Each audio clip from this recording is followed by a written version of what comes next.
Hello everyone, मैं हूं Arpit from Learno hub, the free learning platform, जहां पे आप सब पढ़ सकते हैं physics, chemistry, biology for absolutely free at learnohub.com।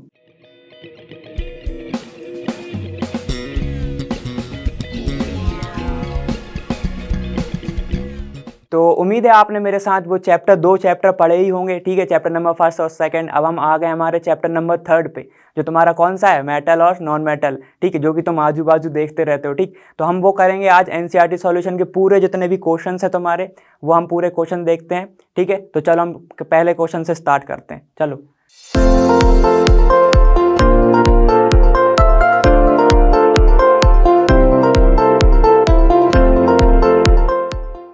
तो देखो हमारा पहला क्वेश्चन क्या है। देखो, which of the following pair will give displacement reaction. तो डिस्प्लेसमेंट रिएक्शन देता कौन है, जो ज़्यादा रिएक्टिव होता है और एक कम रिएक्टिव के बीच में होती है डिस्प्लेसमेंट रिएक्शन। ठीक है, उसमें होता क्या है कि जो लोअर एक्टिविटी सीरीज का होता है, रिएक्टिविटी सीरीज का होता है, जिसकी रिएक्टिविटी थोड़ी कम होती है, वो डिस्प्लेस हो जाता है किससे, जो स्ट्रांग होता है। ठीक, तो वो ऑर्डर क्या होता है। तो ना कल कोई दो लोग आए थे, उनने कुछ कार वगैरह मांगी थी, तो चलो वो देखते हैं। तो मैंने क्या बोला, कल आए थे, कल ना कार मांगी। वो दो लोग कौन थे, वो थे एक अलादीन और एक था जिन। कल ना कार मांगी अलादीन और जिन ने। ठीक है, लेकिन क्या था कि उन्हें फिक्र थी, उन्हें फिक्र है, फिक्र पब्लिक की है, उन्हें फिक्र पब्लिक की है। भाई क्यों है, क्यों है, क्योंकि उसकी जो मरकरी है, मतलब वो होते ना गाड़ी में हेडलाइट वगैरह होते, तो वैसे याद रखो, क्योंकि उसकी जो मरकरी है ना, वो सिल्वर और गोल्ड से बनी है। समझ रहे हो, वो किससे बनी है, वो सिल्वर और गोल्ड से बनी है। तो मैंने क्या बोला, कल ना कार मांगी, ठीक है, एमजी से याद रखना, किसने, अलादीन ने। ठीक है, और जिन ने, अलादीन और जिन ने। ठीक है, उन्हें फिक्र किसकी है, उन्हें फिक्र है, फिक्र किसकी है, पब्लिक की है, फिक्र पब्लिक है उसकी। ठीक, अब क्या है से क्या, हाइड्रोजन है। ठीक है, अब क्यों है, क्यों मतलब कॉपर, क्योंकि उसकी जो हेडलाइट है, मतलब क्या, तुम्हारी एचजी करी, वो काय की बनी है, वो तुम्हारी बनी है सिल्वर और गोल्ड की। तो ये कुछ होती है रिएक्टिविटी सीरीज। ठीक, अब सुनो हुआ क्या, जब तुम जैसे जैसे नीचे आते जाओगे, वैसे वैसे जो रिएक्टिविटी है वो कम होती जाएगी। रिएक्टिविटी क्या हो जाएगी, कम, और ऊपर वालों की रिएक्टिविटी क्या होगी, ज़्यादा, नीचे वालों की कम। ठीक, ऐसा होता है। तो अब चलो इधर से देखते हैं हम ये वाला क्वेश्चन क्या कह रहा है। तो सिंपल सी बात है, जो ज़्यादा रिएक्टिव होगा वो क्या कर पाएगा, दूसरे वाले को डिस्प्लेस कर पाएगा ना। देखो अब क्या है कि NaCl solution and copper metal के बीच में होगी कि नहीं होगी। चलो देखते हैं कि NaCl का सॉल्यूशन है और कॉपर, चलो डिस्प्लेसमेंट होगा या नहीं। Na कहाँ पे है, Na ऊपर है, कॉपर कहाँ है, कॉपर नीचे। तो कॉपर इसको रिप्लेस कर पाएगा क्या, नहीं कर पाएगा। तो ये वाला आंसर तो नहीं है। अब दूसरा क्या है, MgCl2 सॉल्यूशन एंड एल्यूमिनियम का मेटल, मतलब कि Mg का सॉल्यूशन है, MgCl2 का सॉल्यूशन है और एल्यूमिनियम।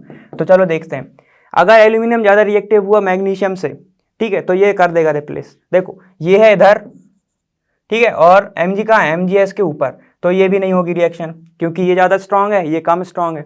अब देखो दूसरा क्या है तुम्हारा, FeSO4, मतलब FeSO4 का सॉल्यूशन किसके साथ, सिल्वर के साथ, मतलब कि FeSO4 का सॉल्यूशन Ag के साथ, FeSO4 का Ag के साथ। तो देखो FeSO4 कहाँ है, आयरन कहाँ है, आयरन ये है, आयरन ये है और सिल्वर ये है। तो ये तो कहीं से नहीं हो पा रहा, तो ये भी डिस्प्लेसमेंट ही नहीं होगी।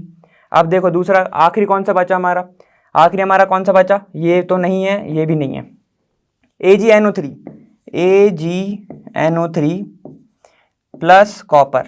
तो चलो ये देखते हैं, AgNO3 कहाँ है, Ag इधर है, कॉपर कहाँ पे है, कॉपर इधर है, ये है कॉपर और ये है Ag। सॉल्ट किसका है, Ag का, कॉपर ये है, तो ये बना देगा क्या, CuNO3। ठीक है, ये बना लेगा तुम्हारा ये वाला प्रोडक्ट। ठीक, और ये कर देगा इसको डिप्लेस, क्या बनाएगा यहाँ पे, Ag अकेला बनाएगा, ऐसा आएगा ना, यही आएगा। ठीक, यहाँ पे देखो ये हो गया तुम्हारा डिस्प्लेस हो गया ये। तो ये जो रिएक्शन है ये डिस्प्लेसमेंट वाली रिएक्शन देगा, क्योंकि Ag जो है वो कम रिएक्टिव है किससे, कॉपर से। समझ गए बात? तो ये वाला हो जाएगा तुम्हारा आंसर, ठीक। और ये रिएक्टिविटी सीरीज ऐसे याद कर सकते हो, अगर ट्रिक अच्छी लगी होगी तो कर लेना, और कोई बात ही नहीं है, ठीक है। चलो देखते हैं हमारा नेक्स्ट क्वेश्चन क्या है। चलो देखो हमारा दूसरा क्वेश्चन क्या रहा है, which of the following methods is suitable for preventing an iron frying pan from rusting. इसमें से कौन सी मेथड है जो रस्टिंग रोक देगी, किसका, फ्राइंग पैन का। अब देखो, applying grease, applying paint, applying a coating of zinc और ऑल ऑफ द अबव। यार हमें तो लग रहा है all of the above rust रोक सकती है, लेकिन कंडीशन उन्होंने दे दी कि फ्राइंग पैन, तो मतलब सिंपल सी बात है, उसमें तुम खाना बनाओगे और अगर तुमने ग्रीस का क्या कर दिया, तुमने उसके ऊपर ग्रीस की कोटिंग कर दी, तो अगर तुम ग्रीस उसके ऊपर अप्लाई करोगे तो तुम्हारे खाने में भी लग जाएगा, ठीक है। तो ग्रीस तो हम नहीं ही चाहेंगे कि यार हमारे खाने में आए। उसके बाद सेम पेंट का हाल है, पेंट भी नहीं चाहोगे, और एक टाइम बाद क्या होता है, पेंट जो है वो उखड़ने भी तो लगता है ना, तो ये भी अगर तुम्हारे फूड में आएगा तो तुम तो मेरे ख्याल से तो नहीं चाहोगे कि भाई पेंट में तुम्हारे, मतलब फूड में तुम्हारे पेंट आ जाए। अब अप्लाइंग अ कोटिंग ऑफ क्या, जिंक। हाँ, जिंक की कोटिंग कर सकते हैं। अगर तुम जिंक की कोटिंग करोगे तो क्या होगा, ये ना तो तुम्हारे उसमें आएगा, किसमें, फूड में आएगा, ना ही उसको स्पॉइल करेगा, तुम्हारे फूड को भी स्पॉइल नहीं करेगा, ठीक है। तो अप्लाइंग ऑफ जिंक की कोटिंग हम कर सकते हैं, ठीक। तो हमारा आंसर जिंक की कोटिंग होगा, और ऑल ऑफ द अबव तो नहीं हो सकता, ठीक। अगर सिर्फ नॉर्मल रस्टिंग पूछा तो हम सोच भी सकते थे, लेकिन उसने बोला है कि भाई फ्राइंग पैन के ऊपर, तो खाने के अंदर तुम ग्रीस मिला दो, तुम पेंट मिला दो, तो फिर तो तुम कुछ और ही बना रहे हो, ठीक है। तो चलो ये वाला हमारा क्वेश्चन हो गया है। इसका आंसर है हमारा applying a coating of zinc, ठीक है। जिंक की कोटिंग हम उसके ऊपर कर सकते हैं, ठीक है। और ये प्रोसेस कौन सी होती है, ये प्रोसेस कौन सी होती है, याद करो। चलो आगे वाली वीडियो में आएगा अभी, चलो ठीक है देखते हैं। चलो देखो हमारा नेक्स्ट क्वेश्चन क्या कह रहा है, an element react with oxygen. कोई एलिमेंट है, हमें नहीं पता कौन सा एलिमेंट, लेकिन एलिमेंट है, वो रिएक्ट कर रहा है ऑक्सीजन के साथ, तो एक कंपाउंड बना रहा है with a high melting point. उस कंपाउंड का मेल्टिंग पॉइंट काफ़ी ज़्यादा हाई है। This compound is also soluble in water, वो वाटर में भी सॉल्युबल है, ठीक। The element is likely to be, अब एलिमेंट तो मैं दे दिए, एलिमेंट में से बताना है तुम्हें कि कौन सा एलिमेंट हो सकता है। तो चलो पहले तो हम एक एक करके सारे एलिमेंट देख लेते हैं कि कैल्शियम क्या है भाई, रिएक्ट कर रहा है किसके साथ, ऑक्सीजन के साथ, तो ये क्या बनाएगा, कैल्शियम ऑक्साइड बनाएगा, कैल्शियम ऑक्साइड बनाएगा ये, ठीक। तो ये जो कैल्शियम ऑक्साइड होता है, ये नॉर्मली तो ये आयनिक नेचर का होता है, और हमें ये भी पता है कि भाई जो आयनिक नेचर है, आयनिक नेचर क्या होता है, ये सॉल्युबल भी होता है किसमें, वाटर में, सॉल्युबल इन वाटर होते हैं क्या, आयनिक कंपाउंड, ये हमें पता है। तो ये जो कंपाउंड बना ये आयनिक बना, क्योंकि यहाँ पे क्या होगा, यहाँ पे 2+ होगा, यहाँ पे 2- होगा, ठीक है। तो ये आयनिक कंपाउंड ही तो बना ना। तो आयनिक कंपाउंड जो है वो किस में सॉल्युबल होते हैं, वाटर में सॉल्युबल होते हैं। तो जो कार्बन है, मतलब जो कैल्शियम है, ये ना थोड़ा बहुत क्या मैच कर रहा है क्वेश्चन से। तो चलो हम और आगे देखते हैं। अब आगे क्या है हमारा, कार्बन प्लस O2, तो हमें बहुत पहले से पढ़ते आ रहा है, ये क्या बनाता है, CO2 बनाता है, और गैस बाहर हो जाती है। CO2 इज अ गैस जो कि सॉल्युबल होती है क्या वाटर में, नहीं होती भाई, ठीक है। तो ये सॉल्युबल ही नहीं है वाटर में, तो ये तो मैच ही नहीं कर रहा, ठीक है। हमारा दूसरे पॉइंट से ये मैच ही नहीं कर रहा, ठीक। तो चलो ये भी नहीं है हमारा। अब दूसरी बार हम देखते हैं क्या, सिलिकॉन क्या होता है, SiO2, मतलब जब सिलिकॉन जो है क्या किसके साथ रिएक्ट करे, O2 के साथ, तो क्या देगा वो, SiO2, और SiO2 is insoluble in water, insoluble in water, ठीक। तो ये वाला भी मैच नहीं हो रहा है। उसके बाद तुम्हारा आयरन। अब यार आयरन का ऑक्साइड सबको पता है यार, आयरन अगर ऑक्सीजन के साथ रिएक्ट करता है, एक तो वो FeO बनाएगा, और अगर गलती से उसको मॉइस्चर भी मिल गया तो वो क्या बनाता था, Fe2O3.XH2O। पढ़ के आए हैं हम पहले, याद करो। ये क्या होता है, ये रस्ट होता है ना, ये रस्ट होता है। और रस्ट क्या, जब तुम पानी में डालते हो घुल जाता है क्या, अगर ऐसा होता तो हम जो फ्राइंग पैन पे सिर्फ पानी डालते, ठीक है, हम कोटिंग नहीं करते जिंक की, हम फालतू अपना पैसा नहीं फेंकते, ठीक। अगर ऐसा होता तो हम क्या करते, सिर्फ पानी डालते, अगर ये सॉल्युबल हो जाता हमारा रस्टिंग, तो समझ गए। तो ये हो सकता है क्या, ये भी नहीं हो सकता है, ठीक है। तो ये भी नहीं है। अब बचा हमारा सिर्फ कौन सा, एक कैल्शियम। तो calcium is the answer, calcium जो होगा वो तुम्हारा हो जाएगा आंसर। तुम रीजन लिख सकते हो उसके कैल्शियम के, एक तो भाई वो आयनिक कंपाउंड बना रहा है, आयनिक कंपाउंड क्या है तुम्हारा, सॉल्युबल होता है किसमें, वाटर में, ठीक है। तो यही होगा तुम्हारा पूरा आंसर ही हो गया। और अगर ज़्यादा बताना हो तो बता देना, वो 2+ है, वो 2- है, ठीक। तो ये हो गया। और इसका मेल्टिंग पॉइंट भी ज़्यादा होता है, हमने पढ़ा है आयनिक कंपाउंड का मेल्टिंग पॉइंट भी ज़्यादा होता है, तो मेल्टिंग पॉइंट भी ज़्यादा और सॉल्युबल इन वाटर भी ज़्यादा। समझ गए बात। तो ये वाला हमारा क्वेश्चन हो गया है। चलो देखो अब दूसरा क्वेश्चन क्या कह रहा है हमारा। चलो देखो नेक्स्ट क्वेश्चन क्या है हमारा, देखो क्या है, food cans are coated with tin not with zinc. क्यों? जो फूड के जो कैंस हैं भाई वो कोट तो हो रहे हैं, लेकिन किससे हो रहे हैं वो भाई, टिन से हो रहे हैं, लेकिन जिंक से नहीं हो रहे हैं। अब ऐसा होता क्यों है, तो हमें वो बताने का ही। चलो तो हमारे ऑप्शन क्या क्या कह रहे हैं। एक पहला ऑप्शन कह रहा है कि भाई जिंक जो है वो थोड़ा महंगा है, ठीक है, किससे, टिन से। तो एक ये कह रहा है, तो ये तो रीजन हो ही नहीं सकता क्योंकि प्रॉपर्टी मैटर करती है ना, ठीक। दूसरा क्या कह रहा है, zinc has a higher melting point than tin. ये तो बात ही नहीं हुई थी, ठीक है, मतलब मेल्टिंग पॉइंट ज़्यादा है। चलो वो भी देखते हैं आगे। Zinc is more reactive than tin और zinc is less reactive than tin. तो अगर तुम खुद सोचो, तुमने फूड कैन क्या बनाया, चलो तुमने कुछ फूड कैन टाइप का कुछ ऐसा तुमने बना लिया, ठीक है। ये क्या है, फूड कैन है मान लो भाई, ठीक है, फूड कैन है। अब क्या है, ये तुम्हारा बना है अभी तो टिन से, ठीक है, और एक जो है वो तुम्हारा बना है Fe से, किससे, जिंक से, सॉरी, एक बना है जिंक से। अब तुम इसके अंदर, अभी तुम फूड कैन में कुछ भी रख सकते हो, हम कुछ भी रख देते हैं। मान लो हमने इसके अंदर कुछ रख दिया, ठीक है, और सेम इसके अंदर भी रख दिया, तो भाई टिन होता क्या है, टिन ना रिएक्टिविटी सीरीज में आता है नीचे।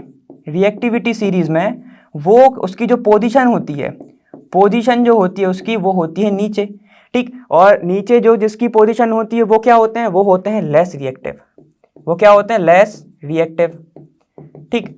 और जिंक आता है इनसे ऊपर। अब जब वो इनसे ऊपर आएगा तो उसकी रिएक्टिविटी क्या होगी, उसकी जो रिएक्टिविटी है वो होगी ज़्यादा। अब मान लो तुमने फूड कुछ ऐसा मिलाया, तुम ऐसा कुछ बनाए हो कि वो जब जिंक के साथ तुम मिलाओगे, जिंक के साथ अगर तुम मिलाओगे तो वो क्या होगा, वो रिएक्ट कर जाएगा। और जब वो रिएक्ट कर जाएगा, ठीक है, अब फूड तो दिखाएगा नहीं कि मैं रिएक्टिव है, वो तुमने उसको खा लिया, वो तुमको क्या करेगा, वो तुमको हार्म करेगा। सिंपल सी बात है ना, ऐसी होगा, हो सकता है फूड ही डिग्रेड हो जाए, ये भी होता है, ठीक। तो ये जो है रिएक्टिविटी सीरीज और इनकी रिएक्टिविटी के कारण जिंक की रिएक्टिविटी होती है ज़्यादा, टिन की होती है कम। इसलिए हम फूड कैन किसके बनाते हैं, हम बनाते हैं टिन का। तो आंसर क्या जाएगा, zinc is more reactive than tin. Less reactive की तो बात ही नहीं आती। जिंक हैज़ मेल्टिंग पॉइंट, तो हमें मेल्टिंग पॉइंट से मतलब नहीं है, क्योंकि हमें खाना रखना है, ठीक है, उसको रख के पिघलाना नहीं है ना, तो ये भी नहीं आती। तो चलो आंसर क्या होगा तुम्हारा, सी, ठीक। तो ये समझ गया ना बात। इसकी रिएक्टिविटी तुम किसके साथ देख सकते हो, तुम ऑक्सीजन के साथ देख सकते हो, क्योंकि तुम क्या वाटर वगैरह भी मिलाते हो, कभी तुम गर्म पानी भी रखते हो, तो ये सब भी देख सकते हो, तो ऐसे देख सकते हो। तो इसका आंसर है सी तुम्हारा, ठीक है। तो ये वाला क्वेश्चन हमारा हो गया। अब देखो हमारा दूसरा क्वेश्चन क्या कह रहा है। तो देखो हमारा नेक्स्ट क्वेश्चन क्या कह रहा है, you are given a hammer, हमें एक हैमर दिया है, a battery, a bulb, a wire and a switch, ठीक है। तो यार मेरे को तो इमेजिन मैंने ही कर लिया, और तुम लोग ने भी कर लिया होगा कि जब बैटरी, बल्ब, वायर, स्विच दे दिया तो मैं ऐसे सर्किट ही बना सकता हूँ पूरा का पूरा। चलो देखो, तो अब क्या है, how could you use them to distinguish between samples of non metal and metal. Non metal और मेटल के बीच में हम इसको डिस्टिंग्विश करेंगे कैसे। तो हमें एक चीज़ पता है कि जो मेटल होती है वो क्या होते हैं, वो कंडक्टर होते हैं, ठीक। और हमारे पास पूरा सर्किट दिख रहा है हमें, ठीक। तो हम इसको क्या कैसे यूज़ कर सकते हैं, तो चलो हम यूज़ करते देखते हैं। पहले हमें दिया हैमर, तो हम सीधे लाइन वाइज चलते हैं। पहले देखते हैं हैमर।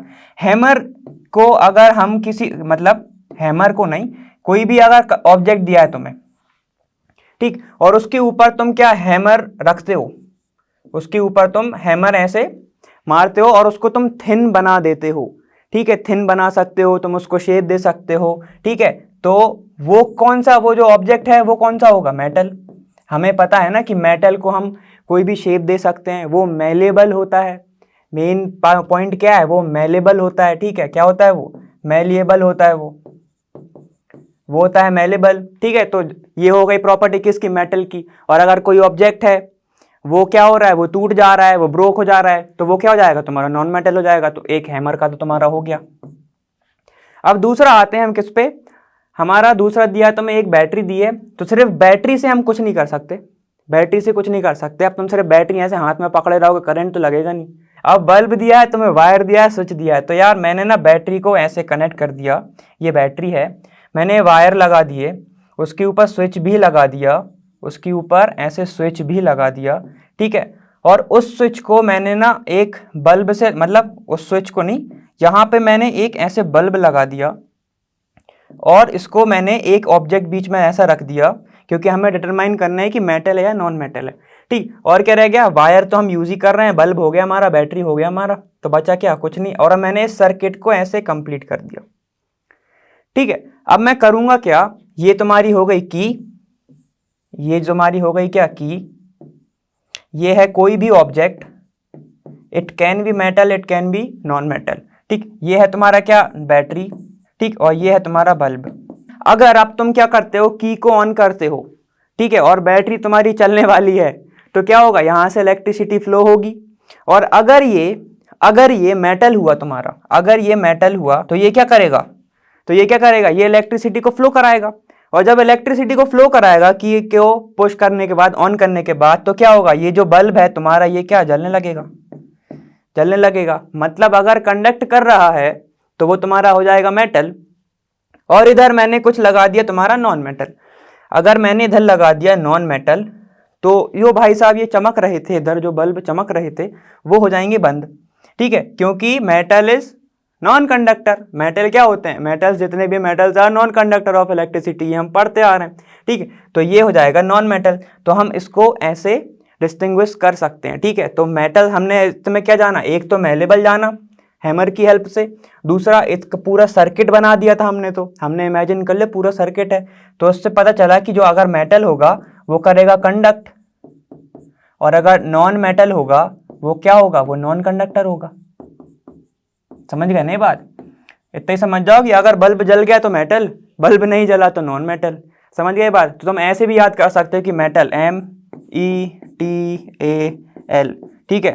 देखो ये होता है मेलेबल, ठीक, एक होता है मेलेबल।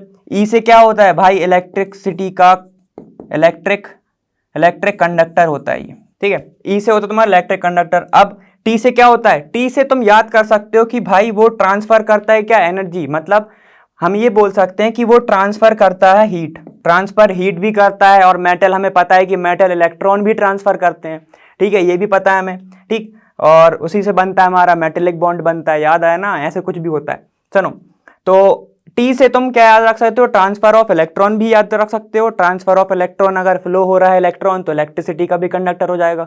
तो ऐसे तुम क्या रिलेट करते जाओ, सब आते जाएगा। अब ए से क्या याद रख सकते हो तुम, ए से क्या याद रख सकते हैं हम, चलो पहले देखो लश्चरस, ये होता है लश्चरस। ए से क्या होता है कि ये थोड़ा सा डीप है, इसलिए मैं लास्ट में बताया कि थोड़ा सा डीप है, कि मेटल्स को, ज्यादातर जो मेटल्स हैं वो या तो क्या होते हैं, अल्कली मेटल, या उसको हम बोलते हैं अल्कली अर्थ मेटल, जो कि याद करो ग्रुप नंबर 1, ग्रुप नंबर 2 उनको ही बोलते हैं। तो तुम ऐसे याद रख सकते हो। ऐसा नहीं है कि इनके अलावा कोई मेटल नहीं होते, लेकिन ज़्यादातर वही मेटल होते हैं और ज़्यादा रिएक्टिव भी वही होते हैं, ठीक, ज़्यादा नहीं मतलब रिएक्टिव होते हैं। तो ग्रुप नंबर 2, ग्रुप नंबर 1, तो तुम मेटल से ही याद रख सकते हो कि मेटल क्या होता है। समझ रहे हो। तो ये हमारा हो गया क्या, क्वेश्चन नंबर 5 नहीं हुआ है भाई, एक पॉइंट बचा है। सुनो क्या, अब हमें ये बताना है कि assess the usefulness of this test, मतलब हमने ये टेस्ट किया, इसका मतलब क्या निकला, distinguish between metal and non metal, इसका मतलब क्या निकला भाई। देखो पहले तो हमें इसकी पता चला कि वो कंडक्ट है, कंडक्टिविटी शो कर रहा है या नहीं कर रहा है कोई भी ऑब्जेक्ट जिसका हमने टेस्ट किया। और दूसरा पता चला कि अगर वो थिन, वो जो है शीट को हम थिन कर पा रहे हैं हैमर की हेल्प से, तो वो हमें पता चला कि उसकी मेलेबिलिटी है कि नहीं, उसके हमें क्या पता चला कि वो मेलेबल है कि नहीं। तो हमें अगर ये मैं तुमसे बोलूं कि यार हमने ना फिजिकल प्रॉपर्टी देख ली, तो हमें इस टेस्ट से क्या पता चला कि भाई हमने ना फिजिकल प्रॉपर्टी से उसको डिस्टिंग्विश कर दिया कि या तो वो मेटल क्या होगा, कंडक्टर होगा या नॉन कंडक्टर होगा, मेलेबल है या नहीं है, ठीक है। और वो सर्किट में यूज हो रहा है, जो ऑब्जेक्ट लिया था हमने, याद आया, बल्ब जल रहा है तो मेटल है, नहीं जल रहा है तो वो क्या होगा, नॉन मेटल है। तो हमने कुछ ऐसे देख लिया, तो हमारा बी भी हो गया, हमारा ए भी हो गया, ठीक। अब हो गया है ये हमारा क्वेश्चन खत्म, ठीक है। तो अब देखो हमारा क्वेश्चन नंबर 6 कौन सा है। तो देखो हमारा नेक्स्ट क्वेश्चन क्या है, what are amphoteric oxide, give 2 examples of amphoteric oxide. Amphoteric oxide क्या होते हैं कि भाई वो ऑक्साइड, ठीक है, ऑक्साइड, ठीक, विच reacts with acid and base, acid and base, ठीक है, जब वो वाले ऑक्साइड जो एसिड और बेस के साथ रिएक्ट करते हैं और देते क्या है, टू गिव्स या टू प्रोड्यूस एंड प्रोड्यूसेस क्या क्या देते हैं, वो बनाते हैं सॉल्ट प्लस वाटर, ठीक है। मतलब वो ऑक्साइड, एम्फोटेरिक ऑक्साइड को मैं अभी लिख रहा हूं AO, अगर वो एसिड या फिर बेस से रिएक्ट करते हैं तो वो देते हैं सॉल्ट, उसी मेटल का सॉल्ट, और देते हैं वाटर, ठीक। तो ये होते हैं तुम्हारे एम्फोटेरिक ऑक्साइड, मतलब कि उनकी रिएक्टिविटी दोनों में होती है, ठीक है। इसका बेस्ट एग्जांपल तुम्हारा कौन सा होता है, एल्यूमिनियम। एल्यूमिनियम जब क्या होता है, एल्यूमिनियम जब रिएक्ट करता है HCl के साथ, मतलब ये क्या हो गया तुम्हारा, एसिड हो गया, तो ये क्या देता है, AlCl3 प्लस यहां से क्या निकलेगा, H2O, क्योंकि ये ऑक्साइड है ना भाई, Al2O3 है ना, ये समझ रहे हो ना, इसलिए। अब सेम Al2O3 जब NaOH के साथ रिएक्ट करता है तो ये क्या बनाता है, ये बनाता है तुम्हारा 2NaAlO2 प्लस फिर से H2O बाहर, ठीक है, समझ गए, ये बनाता है ऐसा। और सेम होता है, इसका नाम क्या होगा, सोडियम, Na सोडियम और एल्यूमिनेट, सोडियम एल्यूमिनेट, ठीक है, इसका नाम होगा सोडियम एल्यूमिनेट। और इनका तुम्हें पता ही कि एल्यूमिनियम क्लोराइड और वाटर तो सेम है। अब सेम ही तुम्हारा ऐसे बनाएगा कौन सा, जिंक। जिंक के जो ऑक्साइड होते हैं वो भी क्या होते हैं, वो भी जब एसिड या बेस के साथ रिएक्ट करते हैं तो वो भी एक सॉल्ट बनाता है, ठीक है, और एक बनाता है वाटर, ठीक है। तो ये हो गया तुम्हारे दो एग्जाम्पल, एक हो गया तुम्हारा Al2O3 मतलब क्या, एल्यूमिनियम का ऑक्साइड, और दूसरा हो गया तुम्हारा जिंक का ऑक्साइड। एक मैंने बता दिया है, सेम रिएक्शन है। अब तुम लोग ZnO की करके दिखाओगे, मतलब तुम लोग कॉपी में कर लेना बिल्कुल ईमानदारी के साथ, ठीक है, पॉज कर लो वीडियो को और इसको बना के दिखा दो, ठीक है। चलो, तो ये हमने निकाल दिया, और अगर नहीं बने तो सेम ऐसे ही बनेगा, तो समझ में जाएगा, ठीक। ये वाला हो गया हमारा, हमने एग्जाम्पल देख लिए, हमने एम्फोटेरिक ऑक्साइड देख लिया कि होता क्या है, ठीक। तो ये हो गया हमारा क्वेश्चन नंबर 6। चलो देखो क्वेश्चन नंबर 7 क्या है। देखो क्वेश्चन नंबर 7 क्या है तुम्हारा कि name 2 metals which will displace hydrogen from dilute acid, ठीक है, उसी के एसिड से, and 2 metals which will not, वो मेटल्स जो भाई क्या कर दें, उसको डिस्प्लेस कर दें, और वो जो ना कर पाए। तो यार किसी को फिक्र थी ना कार वगैरह की, तो याद करो फिक्र क्या थी, फिक्र पब्लिक है से क्या था, हाइड्रोजन, ठीक है। क्यों है फिक्र पब्लिक है, क्यों है, क्योंकि उसकी जो क्या थे, मरकरी थी, उसकी जो मरकरी थी वो बनी थी किससे, सिल्वर और गोल्ड से, यही थी ना रिएक्टिविटी सीरीज, ऐसी कुछ तो थी, याद आई, यही थी ना। फिक्र उनकी किसकी थी भाई, फिक्र है उनको पब्लिक की, फिक्र पब्लिक है, क्यों है, क्योंकि उसके जो थे। अब तुम सोचो, हमने ये बताया था कि ऊपर वाले क्या होंगे, रिएक्टिव ज्यादा होंगे, और नीचे वाले रिएक्टिव थोड़े से कम होंगे, यही बताया था, ऊपर वाले रिएक्टिव ज्यादा। तो तुमको सोचो कौन से जो 2 मेटल होंगे, 2 नहीं बहुत सारे मेटल होंगे जो डिस्प्लेस कर देंगे हाइड्रोजन को, मतलब हाइड्रोजन के ऊपर वाले, हाइड्रोजन के ऊपर वाले जितने होंगे वो क्या कर देंगे, डिस्प्लेस कर देंगे किसको, हाइड्रोजन को, और हाइड्रोजन के जो नीचे वाले रहेंगे वो उसको डिस्प्लेस नहीं कर पाएंगे। तो तुम बहुत सारे एग्जाम्पल उसमें लिख सकते हो, ठीक है। तो एक दो देख लेते हैं कि Fe प्लस अगर HCl है, ठीक है, उसी का अगर एसिड है तो ये बना लेगा FeCl2 प्लस H2 बाहर, ठीक है, ये हो सकता है। अब अगर मैं तुमसे बोलूं कि भाई Ag, ठीक है, HCl है और Ag है, तो ये रिएक्ट नहीं होगा, ये डिस्प्लेस ही नहीं कर पाएगा, क्योंकि देखो हाइड्रोजन है इसमें ज्यादा रिएक्टिव, और जो तुम्हारा Ag है वो है कम रिएक्टिव, ठीक है। तो तुम ये सब लिख सकते हो क्या, जो डिस्प्लेस कर पाएंगे वो कौन कौन से होगा, Fe हो गया तुम्हारा, Pb हो गया तुम्हारा, Pb जो कि क्या होता है, लेड है, वो हो गया तुम्हारा, ठीक है। और क्या हो सकता है, ऊपर के और हो सकते हैं, वो कल ना मांगी, कल ना कार मांगी, तो वो सब भी हो सकते हैं। और उसके जो नहीं कर पाएंगे वो कौन से हो जाएंगे, ये कर पाएंगे, जो डिस्प्लेस कर पाएंगे ये वो है, ठीक है। और जो नॉट डिस्प्लेसेबल है वो मतलब जो नहीं कर पाएंगे वो कौन से हो जाएंगे तुम्हारे, Ag हो जाएगा, ठीक है, Au हो जाएगा, Hg हो जाएगा तुम्हारा मरकरी। ठीक है, तो ये सब हो जाएंगे तुम्हारे ना करने वाले। ठीक, तो 2 मेटल विच विल नॉट, वो जो हो जाएंगे, तुमने 3 लिख दिए, 2 की जगह तुमने 3 लिख दिए, एक्स्ट्रा नंबर।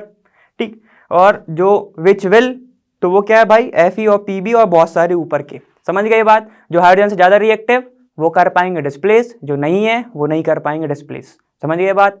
चलो बहुत अच्छे। अब देखो दूसरा क्वेश्चन क्या है हमारा। चलो देखो क्वेश्चन नंबर 8 हमारा क्या है, in electrolytic refining of a metal M, एक मेटल है M, उसकी इलेक्ट्रोलाइटिक रिफाइनिंग करनी, तो what would you take as the anode. ठीक है, और द कैथोड, इलेक्ट्रोलाइट में तुम कौन सा लोगे भाई, कैथोड, और कौन सा लोगे एनोड, और इलेक्ट्रोलाइट कौन सा लोगे वो बताना है। तो चलो वो होती कैसे भाई, एक होता है पूरा का पूरा वेसल। ठीक है, यहाँ पे कुछ पड़े रहते हैं इलेक्ट्रोड, ऐसे कुछ इलेक्ट्रोड वगैरह पड़े रहते हैं, और अंदर होता है कौन सा, इलेक्ट्रोलाइटिक सॉल्यूशन। याद आया?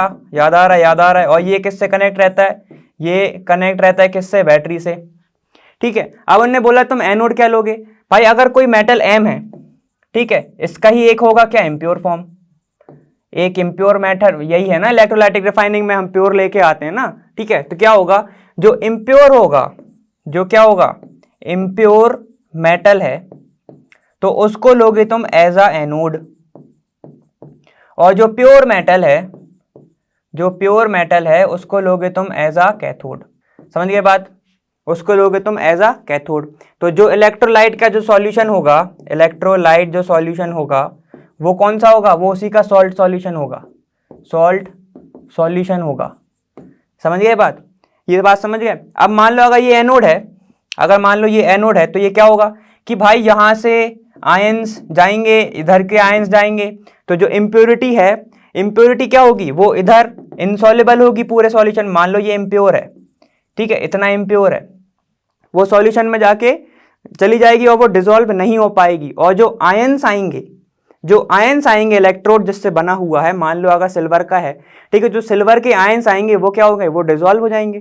ठीक, तो जो इम्प्योरिटी है वो क्या होता है ज्यादातर कि वो ना एनोड के पास पे आके ऐसे ऐसे जम जाती है, इसको ही हम बोलते हैं एनोड मड। मड मतलब तो पता ही है भाई, इम्प्योर मतलब कीचड़, समझ रहे हो? तो ये होता है एनोड मड। ठीक है, तो कुछ इस तरह से हम लेंगे कि एनोड को क्या लेंगे, इम्प्योर, कैथोड को लेंगे प्योर। ठीक है, इलेक्ट्रोलाइटिक सॉल्यूशन सॉल्ट सॉल्यूशन ही होगा, सिंपल सी बात है। अगर हमने दूसरा ले लिया तो वो क्या नहीं कर पाएगा, वो कंडक्ट ही नहीं कर पाएगा। फिर होता है एनोड मड, जो क्या होता है, जो इम्प्योरिटी है वो किसके बॉटम पे आ जाती है, बॉटम सेटल डाउन हो जाती है, एकदम बॉटम पे आके सेटल डाउन हो जाएगी। किसके बॉटम पे, एनोड के। तो एनोड के साइड पे है तो इसलिए हम उसको बोलते हैं एनोड मड। समझ गए बात? तो ये होता है हमारा इलेक्ट्रोलाइटिक रिफाइनिंग, और जो सॉल्यूशन बचता है उसमें क्या होते हैं, इम्प्योर क्या होते हैं, आयंस होते हैं, जो कि सॉल्युबल होते हैं सॉल्यूशन में। समझ गए? ठीक, तो ये था हमारा क्या, इलेक्ट्रोलाइटिक रिफाइनिंग। ये था हमारा क्वेश्चन नंबर 8। ठीक है, अब हम देखते हैं हमारा क्वेश्चन नंबर 9 कौन सा है। तो देखो क्वेश्चन नंबर 9 क्या है कि प्रत्युष्टुक सल्फर, भाई एक बंदा है उसने क्या लिया है, एक लड़के ने लिया है भाई सल्फर पाउडर, ठीक है, on spatula and heated it, he collected the gas, उनने भाई उसको हीट भी किया है और उसने कलेक्ट किया है गैस, क्या, by inverting a test tube. अब क्या है, उसने एक स्पैचुला लिया है, ऐसा स्पैचुला, ठीक, उसने एक स्पैचुला लिया है ऐसा, मान लो ये स्पैचुला है, इसके ऊपर उसने पाउडर रखा है, ये पाउडर है, ये पाउडर है किसका, सल्फर का, ये तुम्हारा पाउडर सल्फर का है। अब उसने क्या बोल रहा है क्वेश्चन कि भाई उसने हीट किया है उसको, ठीक है, तो ये मान लिया हमने, ये तुम्हारा बुनसन बर्नर है, ठीक है, ये बर्नर है, ये कर रहा है हीट, ये डेल एच लिख दिया मैंने, हीट, ठीक है, अब इसको हीट कर रहा है। अब क्या हो रहा है, फिर इसने जो गैस बन रही है, इससे जो गैस बन रही है वो उसने कलेक्ट कर ली किस में, टेस्ट ट्यूब में, इन्वर्टेड टेस्ट ट्यूब में। तो वो क्या हो गई, जो गैस है वो इधर आके डिपॉजिट हो गई। अब चलो ये तो हो गया, उसने एक्सपेरिमेंट किया, अब उसने देखा क्या, what will be the action of gas on, क्या एक्शन होगा ड्राई लिटमस पेपर पे। पहली बात तो उसने गैस को कलेक्ट किया है ना, तो गैस जो है वो लिटमस पेपर पर, ये सुन लो अच्छे से, गैस जो है वो लिटमस पेपर पर कोई भी एक्शन नहीं देगी, नो एक्शन। क्यों नहीं देगी, क्योंकि भाई वो डिसोसिएट नहीं हो रही है, समझ रहे हो, वो डिसोसिएट नहीं हो रही है। जब डिसोसिएट नहीं होगी, आयंस के फॉर्म में नहीं आएगी, तो लिटमस पेपर पे कैसे देगा वो भाई, लिटमस पेपर है तो इंडिकेटर ही ना, याद आया? लिटमस पेपर इंडिकेटर है, एसिड बेस रिएक्शन याद आ रही है तुम्हें? ठीक है, एसिड बेस रिएक्शन। चलो, तो ये होता है तुम्हारा ड्राई लिटमस पेपर पे कोई एक्शन नहीं आएगा, ठीक है, वो गैस है। दूसरी बात, मॉइस्ट लिटमस पेपर पर क्या होगा? तो यार देखो, वो सल्फर है, ठीक है, और सिंपल सी बात है, उसने जब क्या फायर किया होगा, जब उसने गर्म किया होगा तो ऑक्सीजन की प्रेजेंस में किया होगा, तो सल्फर प्लस ऑक्सीजन मिलके बनाते हैं SO2। अब ये बोल रहे हैं मॉइस्ट लिटमस, ठीक है, तो हम बोलते हैं कि चलो उनने थोड़ा सा एक्वस लिया होगा, तो SO2 प्लस H2O बनाता है तुम्हारा क्या, सल्फ्यूरस एसिड। सल्फ्यूरस एसिड क्या होता है, SO2 H2SO3, ये होता है तुम्हारा सल्फ्यूरस एसिड, ये होता है तुम्हारा सल्फ्यूरस एसिड। अब मैंने नाम ही बोल दिया, एसिड बना रहा है। तो लिटमस पेपर पर क्या फर्क आएगा कि भाई अगर लिटमस पेपर ब्लू है तो ये कर देगा उसको कन्वर्ट रेड में, ठीक, यही होता है ना, बी से ब्लू, बी से बेस, अगर ब्लू आ रहा है तो तुम्हारा बेस है, और ये क्या आ रहा है तुम्हारा रेड, मतलब ये एसिडिक है, तो लिटमस पेपर को वो भाई रेड टर्न कर देगा, ठीक। अब दूसरी बात, write a balanced chemical equation for the reaction takes place. तो भाई एक काम करो, यहाँ पे देखो हुआ क्या कि S, यहाँ यहीं से देखो, सल्फर रिएक्ट कर रहा है ऑक्सीजन के साथ, बना रहा है इधर 2, ठीक है, तो ये बैलेंस ही तो है ना, ये बैलेंस ही है, ठीक है। अब ये है तुम्हारी बैलेंस रिएक्शन, अब तुम बढ़ा भी सकते हो, इधर 4 लगा दो, इधर 2 लगा दो, तो तुम्हारा ऐसा हो जाएगा, समझ गए? चलो, तो ये हो गया हमारा क्वेश्चन नंबर कौन सा, 9th, क्वेश्चन नंबर 9th हमारा फिनिश, ठीक। और ये बात याद रखना कि गैस टर्न नहीं करती लिटमस पेपर को अनटिल अनलेस वो एक्वस फॉर्म में नहीं है, वो वेट नहीं है, ठीक है, समझ गए बात? चलो देखो, तो ये हो गया हमारा 9th।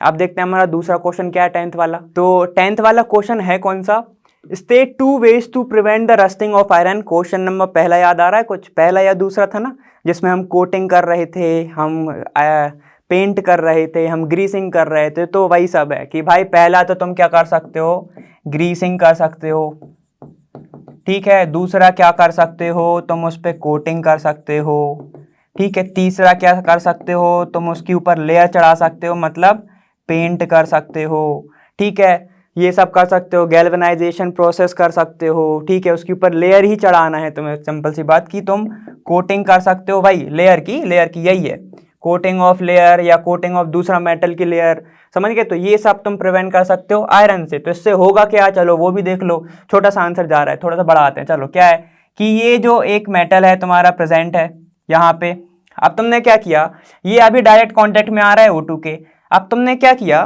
तुमने इसके ऊपर कोटिंग कर दी, ग्रीसिंग कर दी, पेंट कर दिया, तो क्या हो गया, इसके ऊपर एक लेयर बन गई। अब लेयर बन गई तो क्या होगा कि ये डायरेक्ट कांटेक्ट में नहीं आएगा किसके, ऑक्सीजन और H2O वगैरह जो भी चीज़ें हैं हमारे एनवायरनमेंट में उसके। तो जब ये डायरेक्ट कांटेक्ट में नहीं आएगा तो भाई ना तो रस्टिंग होगी तुम्हारी, और ज़्यादातर फेमस एग्जांपल इसको आयरन से ले लेना कि आयरन का मेटल पड़ा है, ठीक है, रस्टिंग नहीं होगी, कोरोड नहीं होगा, ठीक है, और वो अच्छा खासा टिका रहेगा, उसकी स्ट्रेंथ वैसी रहेगी, अलग से कोई लेयर नहीं बनेगी उसके ऊपर, ठीक है, एडिशनल कोई लेयर नहीं पाओगे तुम। तो ये कुछ एग्जाम्पल्स होते हैं, ठीक है, या तो फिर उसको ऐसी जगह पे स्टोर रख दो जहाँ वहाँ पे ऑक्सीजन है ना वहाँ पे वाटर पहुँच पा रहा है, तो तब भी स्टोर सही से रहेगा, लेकिन बहुत कम है ऐसा, क्योंकि ह्यूमिडिटी तो होती है ना एटमॉस्फेयर में, समझ रहे हो, ह्यूमिडिटी है मतलब मॉइस्चर है। चलो, तो ये वाला क्वेश्चन हमारा हो गया 10th वाला, ठीक है, ऐसे तुम कर सकते हो, ठीक। चलो डन, ये वाला 11th देखते हैं। तो क्वेश्चन नंबर 11th क्या कह रहा है हमारा, क्वेश्चन नंबर 11th कह रहा है what type of oxide are formed when non metal combine with oxygen. Non metal जब कंबाइन होंगे ऑक्सीजन के साथ तो कैसे ऑक्साइड बनेंगे। तो याद देखो, जब नॉन मेटल ना कंबाइन होते हैं किसी भी ऑक्सीजन के साथ तो वो क्या बनाते हैं, वो जो ऑक्साइड होता है उसका, नॉन मेटल का जो भी वो ऑक्साइड होता है वो होता है एसिडिक नेचर का। हम कैसे मान लें सर, हाँ नहीं मानना चाहिए बात, लेकिन देखो नॉन मेटल अगर हम कार्बन बोलें और हम उसका रिएक्शन कराएं O2 के साथ, जो CO2 रहती है वो थोड़ी सी होती है एसिडिक नेचर की वो होती है। अब उसको तुम कैसे कर सकते हो, इसमें भी वाटर मिला दो, ये बनाएगा कार्बोनिक एसिड, उसको लिटमस पेपर पे करो, ठीक है, तो तब होएगा चेंज, वरना ऐसे तो वो शो नहीं करेगा, ठीक। एक और नॉन मेटल होता है तुम्हारा क्या, एक और नॉन मेटल क्या होता है तुम्हारा सल्फर, उसको जब ऑक्सीजन के साथ कराओगे तो क्या बनाएगा SO2, वही क्वेश्चन नंबर 35 भैया को याद करो, ठीक है, तो वो क्या बनाएगा तुम्हारा एसिडिक बनाएगा, ठीक है। तो जब भी नॉन मेटल रिएक्ट करेगा किसके साथ, ऑक्सीजन के साथ, तो वो बनाएगा एसिडिक नेचर का ऑक्साइड। और सेम अगर मेटल की बात करें तो वो बनाएगा बेसिक ऑक्साइड। समझ गए? चलो आगे देखते हैं। अब तो देखो हमारा नेक्स्ट क्वेश्चन क्या है कि गिव रीजंस, हमें रीजंस देने हैं। ठीक है, हमें स्टेटमेंट दिया है, हमें रीजंस देने हैं कि ऐसा क्यों होता है। चलो पहला देखते हैं। पहला है platinum, gold and silver are use to make jewelleries. तो यार ये ज्वेलरीज बनाने में यूज़ क्यों होते हैं, तो हमें ये बताना है क्यों होते हैं यूज़। आपके हिसाब से क्या हो सकता है आंसर? तो हाँ सही सोच रहा हो। क्या होता है कि ये जो तीनों एलिमेंट हैं, ये एक तो इनको हम नोबल एलिमेंट भी बोल सकते हैं हम। ठीक है, नोबल एलिमेंट भी बोल सकते हैं इनको हम। अब ये होता क्या है, ये ना इजीली क्या नहीं होते, ये इजीली रिएक्ट नहीं करते किसके साथ, जो ऑक्सीजन वगैरह है एटमॉस्फेयर में, ऑक्सीजन वगैरह है, इन सब के साथ ये इजीली रिएक्ट नहीं करते हैं। ठीक है, तो एक तरीके से इनर्ट बोल सकते हैं हम। ठीक, एक बोल सकते हैं, लेकिन ये रिएक्ट नहीं करते। जब ये रिएक्ट ही नहीं करेंगे तो ये क्या नहीं होंगे, ये कोरोड नहीं होंगे। ठीक है, कोरोड नहीं होंगे तो ये तो अच्छी बात है ना कि यार तुम्हें बार बार किसी के पास जाना नहीं पड़ रहा है कि इसकी शाइन चली गई है, शाइन वापस लेके आओ। ठीक है, तो ये इजीली कोरोड नहीं होते हैं। पहला पॉइंट तो ये हो गया। ठीक, और दूसरा ये क्या है कि ये जो मेटल हैं, ये होते हैं सॉफ्ट। ठीक है, सॉफ्ट होते हैं ये मेटल। ठीक है, और इनको ना तुम शेप दे सकते हो, इनको तुम कोई भी शेप में लेके आ सकते हो। और ज्वेलरीज में यही होता है ना कि नए नए डिज़ाइन वगैरह आते हैं। ठीक है, तो इनको तुम शेप में लेके आ सकते हो। और हमें पता है मेटल की एक प्रॉपर्टी एम फॉर, वो बताया था मैंने, मेलेबल होते हैं। ठीक है, मेलेबल होते हैं, ये हमने पढ़ा था। ठीक है, और वो याद आ रहा है तुम्हें, हैमर से उन्हें थिन वगैरह बना लेते। तो ये सब प्रॉपर्टी इन सब में, तीनों में होती है। ठीक है, तो दो पॉइंट लिख सकते हो तुम कि एक तो कोरोड ये इजीली नहीं होते हैं। ठीक है, बहुत जल्दी से कोरोड नहीं होंगे, ये पहला पॉइंट। दूसरा क्या, ये सॉफ्ट होते हैं। और अगर नीचे जोड़ना है तुम्हें तीसरा पॉइंट, तो तीसरा पॉइंट ये जोड़ सकते हो कि इनको तुम शेप दे सकते हो बहुत ईजीली। ठीक है, इसलिए हम इनको यूज़ करते हैं। ठीक, तो ये हो गया हमारा क्या, पहला वाला। अब दूसरा क्या कह रहा है, सोडियम, पोटेशियम और लिथियम। सोडियम, पोटेशियम और lithium are stored under oil. तो यार ये स्टोर ऑयल के अंदर स्टोर होते क्यों है, हमें ये बताना है। देखो पहले तो सिंबल लिख के दिखाओ सब। ये होता है सोडियम, ये होता है पोटेशियम, ये होता है लिथियम। ठीक, अब होता क्या है, ये हमें पता है कि अगर हम रिएक्टिविटी भी देखते हैं, रिएक्टिविटी सीरीज में देखते हैं, तो सबसे पहले हमें पता है, सबसे पहले कौन सा आता है हमारा, पोटेशियम आता है, फिर सोडियम आता है। तो ये क्या होता है कि एटमॉस्फेयर में जो ऑक्सीजन वगैरह है, ठीक है, इनसे ये विग्रसली क्या करते हैं, रिएक्ट करते हैं। मतलब विग्रसली का मतलब ये बहुत जल्दी से क्या कर जाते हैं, रिएक्ट करने लगते हैं। और जब ये रिएक्ट करने लगते हैं तो ये ना बर्न हो जाते हैं। मतलब ये ना क्या होता है, ये जलना स्टार्ट हो जाते हैं, ये फ्लेमेबल होने लगते हैं। इसलिए इनको ना क्या किस में रखा जाता है, केरोसिन में रखा जाता है। और इनको कांटेक्ट में नहीं लेके आते हैं हम ज़्यादातर, तो किसको, ऑक्सीजन वगैरह में या H2O वगैरह में, इसलिए हम स्टोर नहीं करते हैं। ठीक है, तो ये हो गया इसका रीज़न। ठीक, तो इसको याद रखना कि इसको केरोसिन में रखते क्यों है, क्योंकि ये ज़्यादा रिएक्टिव होते हैं, ऑक्सीजन से बहुत जल्दी जाकर रिएक्ट कर जाते हैं। ठीक, अब थर्ड पॉइंट क्या बोल रहा है हमारा, थर्ड पॉइंट बोल रहा है aluminium is highly reactive metal. हाँ ठीक है, एल्यूमिनियम बहुत ज़्यादा रिएक्टिव मेटल है, हम मानते हैं। Yet it is used to make utensils for cooking. तब भी हम जो बर्तन वगैरह रहते हैं उनको बनाने के लिए यूज़ करते हैं। मतलब जो खाने वगैरह पकाने वगैरह के लिए जो चीज़ें होती ना, कहते कि हमने पैन लेके आए हम, कुछ कुकर वगैरह, तो वो एल्यूमिनियम के क्यों बने रहते हैं। तो पॉइंट तो वैलिड है। ठीक है, हमें पता होना चाहिए क्या होता है कि जो एल्यूमिनियम है ये जब रिएक्ट करता है ना ऑक्सीजन के साथ, तो ये क्या बना लेता है, एक एल्यूमिनियम अपना ऑक्साइड बनाता है। ये हमें पता है, एल्यूमिनियम क्या बनाता है, अपना ऑक्साइड बनाता है। तो ये जो ऑक्साइड है ना, ये बहुत ज़्यादा क्या होता है, ये बहुत ज़्यादा स्टेबल होता है। अब जब ये स्टेबल होगा, ठीक है, तो ये क्या करेगा, मान लो ये एल्यूमिनियम है, ये एक एल्यूमिनियम है। ठीक है, अब इसने रिएक्ट किया, इसने ऊपर एक क्या बना लिया, इसने ऊपर लेयर बना लिया किसका, एल्यूमिनियम ऑक्साइड का, जो कि सबसे ज़्यादा स्टेबल होता है। अब स्टेबल है, मान लो ये एल्यूमिनियम था, अब यहाँ पे ऑक्सीजन आएगा, यहाँ पे H2O आएगा, लेकिन वो सबसे पहले किसके कांटेक्ट में आएगा, वो सबसे पहले कांटेक्ट में आएगा इस लेयर के। और ये लेयर कहाँ तक नहीं पहुँचने देगा, वो जो आ रहे हैं ऑक्सीजन और हाइड्रोजन वगैरह या वाटर वगैरह, ये इस पूरे इसके अंदर, इसके पास तक नहीं पहुँचने दे रहे हैं ना, वो यहीं पे रोक लेगा, अपर लेयर पे ही रोक लेगा वो। तो जब वो अपर नीचे नहीं जा पाएगा, मतलब एल्यूमिनियम को वो और ख़राब नहीं कर पाएगा, ठीक है, तो हम ये बोल सकते हैं ना कि ये जो ऑक्साइड है ये प्रोटेक्टिव लेयर का काम कर रही है।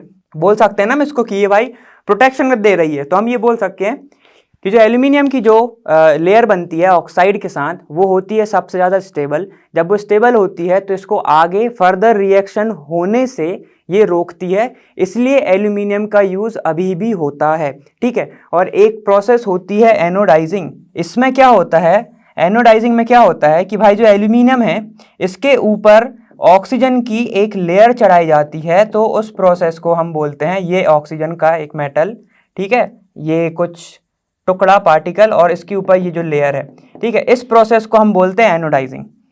ठीक है, ऑक्सीजन की लेयर चढ़ाना किसके ऊपर, एल्यूमिनियम के, ठीक है, जो वो बना ले एल्यूमिनियम ऑक्साइड, उस प्रोसेस को बोलते हैं एनोडाइजिंग। तो ये थोड़ा सा एडिशनल था लेकिन तुम लोगों को दिया भी हुआ है तो तुम लोग ये भी याद रखना। अब देखो हमारा थर्ड पॉइंट क्या कह रहा है कि भाई carbonate and sulphide ores are usually converted into oxide during the process of extraction. Extraction के प्रोसेस के टाइम पे हम ना कार्बोनेट और सल्फाइड को ऑक्साइड में क्यों कन्वर्ट करते हैं, हम सीधे क्यों नहीं करते हैं। तो सुनो होता क्या है कि हम ये तो नहीं, ये सब जानते हैं ना कि जो मेटल है वो अलग अलग रिएक्टिविटी में प्रेजेंट है। जैसे कि अगर हम बात करते हैं एक सोडियम और एक Ag, तो हमें पता है कि सोडियम ज़्यादा रिएक्टिव है, Ag कम रिएक्टिव है। सेम हम ऐसे बात कर सकते हैं कॉपर और सिर्फ सोडियम, तो इसमें हमें पता है कि कॉपर ज़्यादा कम रिएक्टिव है और सोडियम ज़्यादा रिएक्टिव है। तो अगर हम तुमसे बोलें कि सोडियम का कार्बोनेट, मतलब कि सोडियम कार्बोनेट Na2CO3, सुनो सोडियम है सबसे ज़्यादा रिएक्टिव, तो जब वो कार्बोनेट बनाएगा तो वो सबसे ज़्यादा स्टेबल होगा, ये तो हमें पता है। तो जब इसको तुम क्या करते हो, जब इसको तुम एक्सट्रैक्शन करते हो ना, एक्सट्रैक्शन की प्रोसेस जब तुम करते हो तो क्या होता है कि जो कार्बोनेट है वो बहुत ईजीली नहीं निकलता, ईजीली नहीं निकलता, इसलिए हम इसको पहले किस में कन्वर्ट करते हैं, इसके ऑक्साइड में। जब हम इसके ऑक्साइड में कन्वर्ट करते हैं फिर क्या, इसको हीट दे दो, जब तुम इसको हीट दे दोगे तो ये बचेगा तुम्हारा प्योर और यहाँ पे बना लेगा ऑक्सीजन बाहर, तो ये आ गया तुम्हारा प्योर। ठीक है, अब होता क्या है, इसलिए नहीं करते क्योंकि जो कार्बोनेट और जो सल्फाइड है वो बहुत अच्छे से बाइंड रहते हैं, वो ज़्यादा स्टेबल बना लेते हैं किसके साथ, किसके, मेटल्स के साथ। ठीक, तो हम उसको पहले कन्वर्ट करते हैं किस में, ऑक्साइड में। और वो प्रोसेस कौन कौन सी होती हैं, याद करो प्रोसेस कौन कौन सी होती है, एक होती है कैल्सिनेशन, एक होती है तुम्हारी कैल्सिनेशन, और दूसरी कौन सी होती है तुम्हारी, रोस्टिंग। याद आ रहा है, याद आ रहा है, याद आ रहा है, दूसरी होती है तुम्हारी रोस्टिंग, ये होती है ना। तो दो प्रोसेस होती है, कैल्सिनेशन और रोस्टिंग। उसमें क्या होता है, जो मेटल है जो कार्बोनेट में प्रेजेंट होगा, जो सल्फाइड में प्रेजेंट होगा, इन दोनों प्रोसेस की मदद से, सबके लिए अलग अलग होती है, कार्बोनेट के लिए कौन सी होती है, कैल्सिनेशन, और सल्फाइड के लिए कौन सी होती है, रोस्टिंग होती है। तो ये याद रखना, इसकी मदद से क्या होता है कि वो मेटल ऑक्साइड बनाता है, और जब तुम उसको हीट करते हो तो ऑक्सीजन बाहर हो जाता है और प्योर मेटल बचता है। ठीक है, तो इसलिए हम इसको पहले ऑक्साइड में कन्वर्ट करते हैं क्योंकि वो पहले ज़्यादा स्टेबल होते हैं कार्बोनेट और सल्फाइड में, इसलिए ऑक्साइड में कन्वर्ट करते हैं, और फिर ऑक्साइड को हम एक्सट्रैक्ट करते हैं तो हमें मिलता है एकदम प्योर मेटल। समझ गए बात। तो ये वाला पॉइंट भी खत्म, तो ये वाला क्वेश्चन हमारा हो गया है। अब हम देखते हैं क्वेश्चन नंबर 13 हमारा कौन सा है, चलो देखते हैं। देखो क्वेश्चन नंबर 13 क्या कह रहा है, you must have seen Stoinis copper vessel, मतलब कि जब कॉपर का क्या हो गया, कॉपर वेसल का क्या होगा, वो कोरोड हो गया है, वो clean with lemon and टर्माइन juice. ठीक है, अब इसमें क्या है, ये हमने देखा है कि यार हम जब भी क्या हो जाता है, कॉपर का कोरोजन वगैरह हो जाता है या कोरोड हो जाते हैं, या वो ब्लैक कलर का हो जाता है या ब्राउन कलर का हो जाता है, तो हम क्या किसका यूज़ करते हैं कि हमारे घर में बोलते हैं कि यार नींबू लेके आओ, नींबू से हो जाएगा, या कोई भी खट्टा वगैरह, तो उससे यूज़ हो जाएगा। ठीक है, तो explain why these so substances are effectively in cleaning the vessels। तो हम मान लेते हैं कि हमारे पास ये वेसल प्रेजेंट है, ठीक, हमारे पास ये वेसल प्रेजेंट है। ठीक, अब ये इसने क्या हुआ है, ये तो पहले प्योर था, पहले एकदम साफ था, लेकिन जब ऑक्सीजन के कांटेक्ट में आया या फिर एयर जो कि मिक्सचर है, ठीक है, इसके कांटेक्ट में आता है तो क्या होता है, ये जो है ये बना लेता है, ये है किसका है, अभी ये कॉपर का है, ये सिर्फ कॉपर रिजर्व प्रेजेंट है। अब ये क्या होगा, कॉपर जब ऑक्सीजन के कांटेक्ट में आएगा तो क्या बनाता है, कॉपर ऑक्साइड बनाता है। अब क्या होगा, कॉपर ऑक्साइड बनाता है और एक बनाता है क्या, कॉपर कार्बोनेट। अब तुम खुद बताओ, हमने अभी पढ़ा था कि मेटल के ऑक्साइड क्या होते हैं, बेसिक होते हैं ना, मेटल के ऑक्साइड होते हैं बेसिक। ठीक, और लेमन के अंदर क्या होता है, लेमन के अंदर होता है तुम्हारा कौन सा एसिड, सिट्रिक एसिड। ठीक, सिट्रिक एसिड होता है। ठीक, और जो सोर्स सब्सटेंसेस हैं हमें पता है कि एसिड का जो टेस्ट क्या रहता है वो भी खट्टा ही रहता है ना, ठीक है। तो लेमन को अगर तुम मतलब जो बेसिक तुम्हारा ये ऑक्साइड बना Cu2O बना, ठीक है, कॉपर ऑक्साइड बना, क्यूप्रिक ऑक्साइड बना। अब क्या होगा जब तुम इसको क्या करोगे, जब तुम इसको किसके साथ ट्रीट कराओगे, लेमन के साथ रिएक्ट कराओगे, तो अब तुम खुद सोचो यहाँ पे कौन सी रिएक्शन हो रही है, ये है एसिड और ये है तुम्हारा बेस। तो ये कौन सी रिएक्शन हो रही है, एसिड बेस रिएक्शन हो रही है। तो एसिड बेस को क्या करेगा, वो करेगा न्यूट्रलाइज। ये हमें पता है एसिड बेस को क्या करेगा, न्यूट्रलाइज करेगा। और इसमें क्या बनता है, एसिड बेस के में बनता है सॉल्ट। तो यहां पे बनेगा एक सॉल्ट प्लस वाटर, यहां पे क्या बनेगा, एक बनेगा सॉल्ट और एक बनेगा तुम्हारा वाटर। अब क्या होता है जब ये सॉल्ट बनता है ना, जब ये सॉल्ट बनता है तो क्या होता है, सॉल्ट वाटर के साथ निकल जाता है बाहर और फिर तुम्हारा सिर्फ बचता है कॉपर। मतलब समझ रहे हो, कॉपर का वेसल था, उसमें तुमने क्या किया, लेमन घिसा, लेमन लगाया, लेमन घिसा, ठीक है, जो भी तुमने उसको वॉश किया उससे, ठीक। फिर क्या होता है कि जो कॉपर का वेसल खराब है अभी, उसके ऊपर लेयर चढ़ी हुई है। अब जब तुम उसके ऊपर लेमन लगाओगे तो लेमन क्या करेगा, न्यूट्रलाइज करेगा और क्या बना लेगा, एक सॉल्ट बना लेगा। जब वो सॉल्ट बनेगा, जब तुम उसको वापस धोगे, वाटर से धोगे, तो वो सॉल्ट निकल जाएगा किसके साथ, वाटर के साथ। तो तुम्हारे पास क्या बचा, सिर्फ चिकना चिकना शाइनी शाइनी तुम्हारा कॉपर ही बचा ना। तो ये तुम्हारा बचा कॉपर। तो इसलिए हम यूज करते हैं क्या, कोई भी सोर्स सब्सटेंसेस वगैरह, लेमन वगैरह या टर्मन जूस वगैरह, हम ये यूज करते हैं, ठीक है। समझ गए बात। तो ये वाला हमारा हो गया कौन सा, क्वेश्चन नंबर 13, समझ गए। तो ये इंपॉर्टेंट भी था, ये लगता भी है हमें, ये पता भी, हम घर में भी देखते रहते हैं, ठीक। तो चलो देखो हमारा नेक्स्ट क्वेश्चन क्या है। तो देखो क्वेश्चन नंबर 14 क्या कह रहा है हमारा, differentiate between metal and non metal on the basis of their chemical property. ठीक, केमिकल प्रॉपर्टी के बेसिस पे हमें उसको डिफरेंशिएट करना है। तो चलो देखते हैं, पहला देखते हैं हम मेटल और दूसरा देखते हैं हम नॉन मेटल। इधर ऐसे हम डिफरेंशिएट करते हैं, ठीक है। तो पहला पॉइंट जो अभी तक हम बहुत ज़्यादा पढ़ते हैं वो क्या है कि मेटल जब भी रिएक्ट करता है ऑक्सीजन के साथ तो क्या बनाता है, वो बनाता है ऑक्साइड। और किसका ऑक्साइड, मेटल का ऑक्साइड। वो क्या बनाता है, मेटल ऑक्साइड बनाता है वो। तो इसका एग्जाम्पल क्या होगा, एक मेटल है वो ऑक्सीजन के साथ रिएक्ट कर रहा है, वो बनाता है मेटल का ऑक्साइड। तो यही बता रहे थे ना हम। चलो मेटल का ऑक्साइड, उसकी आप प्रॉपर्टी क्या है, मेटल का ऑक्साइड हमेशा होता है बेसिक नेचर का। बेसिक नेचर का होता है क्या, मेटल का ऑक्साइड। चलो अब नॉन मेटल का देखते हैं। नॉन मेटल का ऑक्साइड जब भी रिएक्ट करेगा किसके साथ, ऑक्सीजन के साथ, तो ये क्या बनाता है, ऑक्साइड तो बनाता है, ऑक्साइड बनाएगा किसका, नॉन मेटल का ही, नॉन मेटल का ही ऑक्साइड बनाएगा। लेकिन इसमें सिर्फ चेंज ये है कि ये जब बनेगा तो ये बनेगा एसिडिक नेचर का, एसिडिक नेचर का।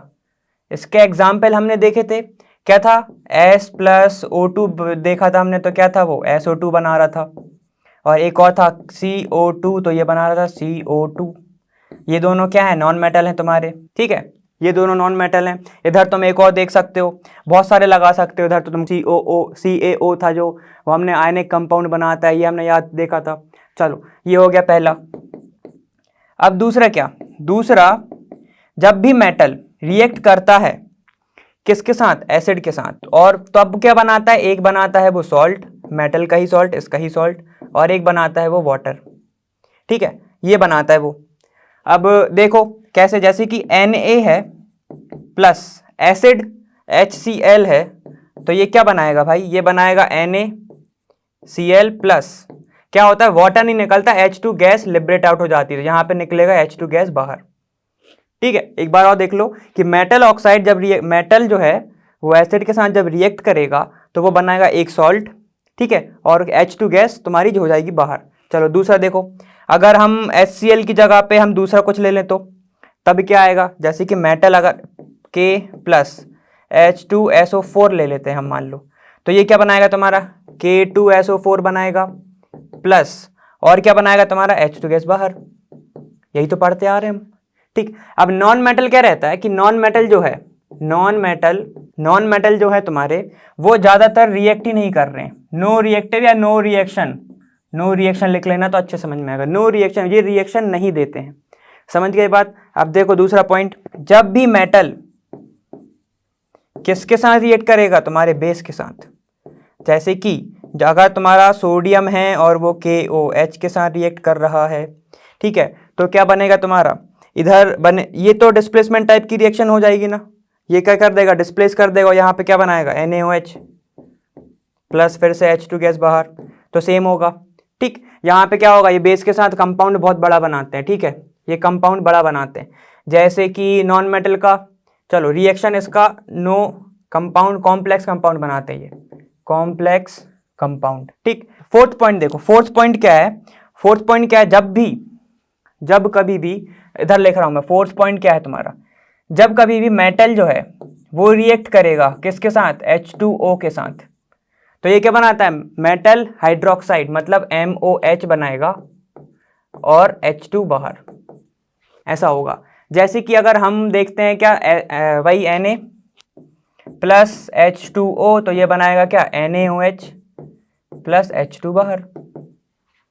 ठीक, ऐसा होगा। और जब तुम इसका यूज कर, जैसे कार्बन है अगर रिएक्ट कर रहा है किसके साथ, H2O के साथ, तो ये ज़्यादा कुछ नहीं बनाता है। और अगर किसकी प्रेजेंस किसी और के साथ भी है, ठीक, अगर मान लो यहाँ पे NaOH होता, और जब नॉन मेटल रिएक्ट करेगा किसके साथ, वाटर के साथ, तो ये क्या बनाएगा, Na2CO3 प्लस H2 गैस बाहर।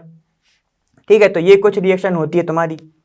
ठीक, तो ये थे कुछ केमिकल प्रॉपर्टी। हमने क्या देखा कि एसिडिक ऑक्साइड बनाता है क्या, नॉन मेटल, बेसिक ऑक्साइड क्या बनाता है, वो मेटल बनाते हैं। ठीक है, और एसिड के साथ रिएक्शन नहीं देते हैं। वाटर के साथ हमने देखा कि हाँ, तो मेटल का ऑक्साइड बनता है, मेटल हाइड्रोक्साइड बनाता है। ठीक है, और ये क्या बनाते हैं, ये ऐसे तो रिएक्ट नहीं करते हैं। हमने कभी देखा है क्या कि कार्बन चला गया उसमें वाटर में, तो क्या होता है, ज़्यादातर तो क्या देखा है हमने कि अगर कार्बन उसमें प्रेजेंट है वो इनसॉल्युबल ही होता है। ठीक, तो ये सब कुछ रिएक्शन होती है। ठीक, तो ये हमारा हो गया था क्वेश्चन। अब इसका थोड़ा सा फिजिकल प्रॉपर्टी देखना है तो वो भी देखते हैं। चलो, तो एक बार फिजिकल प्रॉपर्टी और देख लेते हैं। फिजिकल प्रॉपर्टी करके पूरा मेटल ही खत्म करते हैं। मेटल ये है और ये है नॉन मेटल। मेटल को हम शेप दे सकते हैं, ये हमने पढ़ा था सबसे पहले। तो ये देखो कि भाई ये मेटल क्या है, इलेक्ट्रॉन देता है, और नॉन मेटल इलेक्ट्रॉन क्या करता है, इलेक्ट्रॉन एक्सेप्ट करता है। ठीक है, इसकी वैलेंस ज्यादातर क्या होती है, 1, 2 या 3 हो सकती है। ज्यादातर वैलेंस इलेक्ट्रॉन ऐसे ही प्रेजेंट रहते हैं। इसके में क्या रहते हैं, 4 वैलेंस इलेक्ट्रॉन प्रेजेंट हो सकते हैं। ठीक है, ये हो गया हमारे 2 पॉइंट। तीसरा क्या था भाई, ये एसिडिक बना रहा था, एसिडिक नहीं, ये बेसिक बना रहा था। ये बना रहा था तुम्हारा बेसिक ऑक्साइड, और ये क्या बना रहा था तुम्हारा, एसिडिक ऑक्साइड। अब इसमें ही तुम इंक्लूड कर दो फिजिकल प्रॉपर्टी। तो ये कंडक्टर कौन था, ये कंडक्ट करता है क्या, इलेक्ट्रिसिटी। और ये क्या होते हैं, ये होते हैं नॉन कंडक्टर। ठीक है, मतलब ये कंडक्ट नहीं करते हैं इलेक्ट्रिसिटी, या इंसुलेटर बोल सकते हो इनको। लेकिन इसमें एक्सेप्शन क्या है तुम्हारा, ग्रेफाइट। ठीक है, जो कि एलोट्रॉप्स किसका है, कार्बन का। ठीक, और ये ज्यादातर क्या होते हैं, ये होते हैं हार्ड। ठीक, हार्ड, और इसमें क्या होता है, ये होते हैं हार्ड, मतलब कि ये सॉलिड फॉर्म में रहते हैं, ज्यादातर सॉलिड फॉर्म में रहते हैं। लेकिन इसका एक्सेप्शन है मरकरी, मरकरी जो कि लिक्विड फॉर्म में रहता है। ठीक है, चलो, और क्या है इसका, मेलेबल होते हैं, ये डक्टाइल होते हैं, लस्टरस होते हैं, ये सब पता है। और ये सब नहीं होते हैं, ये मेलेबल नहीं होते, ये लस्टरस नहीं होते, ये शाइन नहीं करते। लेकिन अब ये मत बोलना डायमंड तो शाइन करता है भाई। ठीक है, हाँ, तो ये सब कुछ प्रॉपर्टी हो गई हमारी। ठीक, अब हम देखते हैं हमारा दूसरा क्वेश्चन कौन सा है। चलो, तो हमने बहुत सारे क्वेश्चन देख लिए हैं। ठीक है, अब मैं ये सोच रहा हूँ कि एक मैं आपको कहानी सुनाता हूँ। ठीक है, देखो होता क्या है कि मैं ना घर पे था, तो ये होता है कि एक बंदा आता है, ठीक, और वो कहते हैं कि मैं जो वगैरह सोना वगैरह को जो साफ़ करने वाला नहीं होता, कि ज्वेलरीज को चमकाने वगैरह वाला हूँ। ठीक है, तो वो अपने आप को ये बताता है कि मैं ना क्या करूँगा कि मैं आपकी जो ज्वेलरी वगैरह है उसको मैं एकदम चमका दूंगा, जो आपको क्या है, जो अभी चमक नहीं रहे हैं आपके, थोड़ा कालापन आ गया है, ठीक है, शाइन नहीं बची है वो। तो वो क्या कहते हैं कि मैं चमका दूंगा। तो क्या रहता है कि एक जो लेडी रहती हैं हमारे जो बाजू में रहती हैं, ठीक, तो वो कहती है कि वो बहुत खुश हो जाती हैं कि यार चलो मेरे सोने की चमक वापस आ जाएगी। तो वो कुछ ऐसा कुछ कहती है कि ठीक है, एक काम करो आप ना, ये लो मेरे, ये उन्हें दे देते हैं, वो अपने ऑर्नामेंट वगैरह दे देते हैं, ज्वेलरीज वगैरह दे देती हैं। ठीक, तो कि चलो ये आप साफ़ करके दे देना। तो अब होता क्या है, जब वो साफ़ करता है ना, ठीक है, चमक तो वापस आ जाती है, एकदम चमकने लगता है। तो जो लेडी हैं वो दूर से जब देखती हैं तो कहती है कि वाह, मेरे तो वापस फिर से चमक आ गई है। ठीक है, तो अब होता क्या है कि जब वो देखते हैं उनका वेट, जो उनकी ज्वेलरी का जो वेट था वो कम हो जाता है। तो देख रहे हैं आप, तो ये वो थोड़ा कम हो जाता है। तो ये होता क्यों है, ये मेरे से भी पूछा, ये उनने दूसरे से भी पूछा, ठीक है। तो ये उनने पूछा तो मैं उस टाइम तो आंसर नहीं दे पाया था, लेकिन उसके एक मतलब 1 महीने बाद जब मैंने जाना तब मैंने बताया उनको कि मैम ऐसा कुछ होता है कि वो कुछ सॉल्यूशन लेके आते हैं, जब वो सॉल्यूशन में डिप करते हैं ना तो जो आपका जो गोल्ड है वो उसमें डिज़ोल्व हो जाता है, ठीक। तो वो मानने को तैयार नहीं कि ऐसा कुछ होता है क्या। तो फिर जब वो रियल में जब वो किसी की दुकान पे गए थे तब उन्होंने बताया था कि ऐसा सॉल्यूशन होता है, ठीक। तो कुछ ऐसा था, ठीक है। तो चलो हम देखते हैं हमारा क्वेश्चन भी क्या कह रहा है। ये तो कहानी हो गई। A man went door to door posing a goldsmith, ऐसा मतलब वो बता रहे कि ये मेरी कहानी नहीं थी वो, ठीक। अब सुनो, he promise to bring back the glitter, ये तो सेम हो गई, ठीक है। तो यही होता है कि देखो एक बंदा आता है, ठीक है, वो आपके दरवाजे पे आया और उसने बोला कि मैं आपके जो ऑर्नामेंट वगैरह उनको फिर से चमका दूंगा। वो अपने गोल्स के जो क्या कहते हैं कंगन वगैरह वो दे देते हैं, ठीक है, बैंगल्स वगैरह दे देते हैं, चीज़ें वगैरह सब दे देते हैं वो, ठीक है, कि भाई चलो साफ कर दो आप तो, ठीक। अब क्या है कि उनने एक सॉल्यूशन में डिप किया। अब तुम्हें बताना ये है कि तुम डिटेक्टिव बनो, ज़रा डिटेक्टिव बनो, एक्टिव बनो। अब तुम्हें बताना क्या है कि भाई ये हुआ क्यों। तो चलो देखते हैं हम ये हुआ क्यों। तो सुनो, एक सॉल्यूशन होता है जिसको हम बोलते हैं एक्वारेजिया, ठीक। अब ये सॉल्यूशन में होता क्या है, ये सॉल्यूशन बनता काहे से है, तो ये सॉल्यूशन बनता है किससे, HCl किसके साथ, नाइट्रिक एसिड के साथ, ठीक। HCl और नाइट्रिक एसिड के मिक्सचर को हम बोलते हैं एक्वारेजिया। और ये कितने पर, इनका रेशियो क्या रहता है, HCl रहता है 3 और ये रहता है 1, तो 3:1 में ये जो HCl है और नाइट्रिक एसिड है ये प्रेजेंट रहते हैं किसमें, इस सॉल्यूशन में, जिसका नाम होता है एक्वारेजिया। और अब ये सॉल्यूशन करता क्या है, देखो भाई ये जो है तुम्हारा सॉल्यूशन, ठीक, ये सॉल्यूशन है तुम्हारा जो लेके आया है, कौन लेके आया है, तुम्हारा गोल्डस्मिथ लेके आए हैं, ठीक। चलो तो ये लेके आए, इनने क्या किया, ये जो थे ये मान लो तुम्हारे क्या हैं, ये तुम्हारे कुछ भी है, वेसल्स वगैरह है भाई, उनने रिंग भी ले हैं उसके पास, ठीक है। तो उनने क्या किया, इनको इसमें डाला। अब ये जो डाला, मान लो ये है तुम्हारा गोल्ड, तो इसकी जो अपर लेयर पे क्या है, इम्प्योरिटी है। इम्प्योरिटी मतलब यहाँ पे तुम्हारे ब्लैक स्पॉट्स प्रेजेंट हैं। जब इसको डालेंगे वो, तो क्या होगा कि ये वाली जो लेयर है, पहली लेयर जो रहेगी गोल्ड की वो हो जाएगी सॉल्युबल। किसमें सॉल्युबल हो जाएगी, वो इसमें हो जाएगी सॉल्युबल, ठीक है। तो अब हम बोल सकते हैं, सुनो अब होगा क्या, अब तुम्हारे पास जो गोल्ड है उसकी अपर लेयर चली गई, तो उसका भी तो कुछ ना कुछ वेट होगा ना, अपर लेयर का भी तो कुछ ना कुछ वेट होगा, ठीक है। तो वो वेट कम हो जाएगा, ठीक है। तो जब वो बंदा जो है, जब वो आदमी क्या करेगा, तुम्हें कहेगा कि ये लो आपके ऑर्नामेंट वापस, और तब आपने क्या किए कि हाँ आपके ही तो थे, आपने ले लिए। लेकिन जब आपने उसको वेइंग मशीन पे देखा, तो क्या देगा आपको, अगर उसका 10 ग्राम दिया था उसने तुमने उसको दिया था 10 ग्राम दिया था, तो इधर कुछ पॉइंट में ही कम हुआ, लेकिन हुआ तो ना कम तो हुआ ना, अब 10 ग्राम तो नहीं रहा, ठीक। तो ये होता है क्या, सॉल्यूशन तुम्हारा होता है एक्वारेजिया। उसको जब डालते हैं तो अपर लेयर क्या होती है, उसमें डिसॉल्व हो जाती है। अपर लेयर डिसॉल्व हो जाएगी तो ऑलरेडी क्या तुम्हारा, जाहिर सी बात है, ऑब्वियसली तुम्हारा क्या होगा, एक लेयर कम हो जाएगी, ठीक है। ऑलरेडी तुम्हारे पास कितना था, 10 ग्राम, अब बचा कितना, और कम बचा उससे थोड़ा। तो ये होता है तुम्हारे साथ। तो सुनो, एक्वारेजिया क्या करती है, AuPT, इन सबको वो डिसॉल्व करने की एबिलिटी रखती है, उसकी कैपेसिटी होती है, किसको, इन सबको डिसॉल्व करने की। सॉल्युबल होते हैं इसमें, ये क्या होते हैं, सॉल्युबल, ये याद रखना। तो अब तुमसे कभी भी कोई पूछे, ठीक है, इसको एज अ क्वेश्चन मत लो, इसको ऐसा सीखो भी कि हाँ भाई ऐसा होता है, ठीक है। तो ये सॉल्युबल होते हैं, तो ये हमें पता चल गया। अब सुनो, ये होते हैं रॉयल एलिमेंट, ठीक है। तो इसलिए इसका जो नाम है ग्रीक वर्ड में, इसका मतलब भी होता है रॉयल सॉल्यूशन, ठीक है। इसका वर्ड नाम क्या होता है, रॉयल सॉल्यूशन, ठीक। इसको एक्वारेजिया को रॉयल सॉल्यूशन बोलते हैं। कि इसको ऐसे तो ग्रीक वर्ड में एक्वारेजिया ही है, लेकिन इसका मतलब होता है रॉयल सॉल्यूशन, क्योंकि ये रॉयल एलिमेंट्स को, मतलब जैसे गोल्ड हो गया, प्लेटिनियम हो गया, उनको क्या कर रहे हैं कि उनको भी सॉल्युबल कर रहे हैं, समझ गए। तो ये हो गया हमारा क्वेश्चन नंबर 15। कहानी समझाई थी, ये क्वेश्चन थोड़ी था, ठीक है। ये हो गया हमारा क्वेश्चन नंबर 15। चलो हम देखते हैं हमारा दूसरा वाला क्या है। चलो देखो, एक कहानी अपनी हो गई खत्म, ठीक है। अब दूसरा क्वेश्चन देखते हैं क्या है कि give reasons why copper is used to make hot water tanks and not steel, ठीक है। अब स्टील जो है एन एलॉय ऑफ आयरन, तो चलो उनने आंसर दे दिया। अब तुम दिमाग लगा लो कि जब आयरन है और ये क्या है, ये हॉट वाटर है, तो हॉट वाटर, अगर ये हॉट वाटर है, ठीक है, इसके अंदर अगर हॉट वाटर है तो जाहिर सी बात है इससे क्या बन रही होंगी, इससे बन रही होंगी तुम्हारी वेपर। और वेपर क्या होता है, वेपर क्या होता है, ऑक्सीजन निकलेगा, मतलब गैस फॉर्म होता है ना, तो हम ये बोल सकते हैं कि उसमें ऑक्सीजन होगी ही होगी।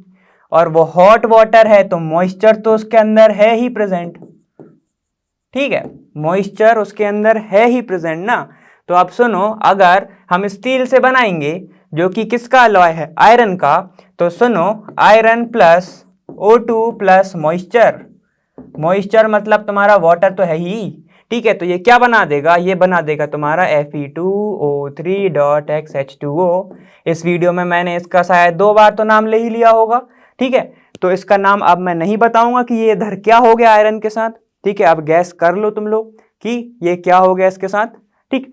तो इसलिए कॉपर का बनाया जाता है। देखा, हमने कॉपर को देखा भी नहीं, आंसर हो गया हमारा, क्योंकि सिर्फ हमने देखा हॉट वाटर और आयरन, ठीक है। तो इससे तुम्हारा पूरा रीजन ही आ गया कि अगर भाई आयरन का बन गया, ठीक है, हॉट वाटर में के अंदर ऑलरेडी क्या गैस, हॉट जब वेपर बनेगा तो गैस फॉर्म में जाएगा, गैस फॉर्म में रहेगा तो O2 तो रहेगा ही रहेगा, O2 रहेगा, मॉइस्चर तो ऑलरेडी है ही है। और अगर आयरन से बन गया, ठीक है, आयरन से अगर बन गया तो पानी में क्या होगा, ज़्यादा रस्ट ज़्यादा होगी, कोरोजन ज़्यादा होगा, मतलब जो पार्टिकल है अंदर जो है ना, लेयर बन जाएगी किसकी, एकदम लेयर ब्राउन कलर की बन जाएगी, जो कि क्या होती है, नाम नहीं लूंगा मैं, ठीक है, समझ गए बात। तो सुनो, ये हो गया हमारा कॉपर, इसलिए यूज होता है क्योंकि वो ये टाइप की प्रोसेस नहीं करता है, ठीक है, समझ रहे, मैं नाम नहीं ले रहा हूँ, समझ जाना, ये टाइप की प्रोसेस नहीं करता है, तो इसलिए हम कॉपर का यूज करते हैं, समझ गए बात, ठीक है। चलो बहुत अच्छे, तो ये था हमारा रीजन, कॉपर का यूज इसलिए होता है, आयरन का नहीं होता है, समझ गए बात। चलो ठीक है, तो इसी के साथ हमने ये वाला चैप्टर भी देख लिया है, ठीक है। एक सस्पेंस छोड़ दिया है मैंने, ठीक है, वो तुम लोग सॉल्व कर लेना कि वो लास्ट वाले क्वेश्चन में क्या हुआ था, कि क्या वो रस्टिंग तो नहीं थी, क्या वो कोरोजन तो नहीं था, ठीक है, ऐसा कुछ तो नहीं था, वो तुम लोग देख लेना बाकी, ठीक है। और जिसको आंसर बन गया था तो वो बहुत अच्छे, और जिसने अगर अभी तक देख रहा है तो वो समझ गया होगा कि वो प्रोसेस क्या थी, ठीक है। तो अच्छा हुआ ये वाला चैप्टर हमारा खत्म हो गया। अब हम देखेंगे दूसरा चैप्टर, जो कि आपका आने वाला चैप्टर, वो देखते हैं, उसमें मैं ही रहूँगा, ठीक। तो मैं हूँ अर्पित फ्रॉम लर्नो हब, फ्री है पर बेस्ट है।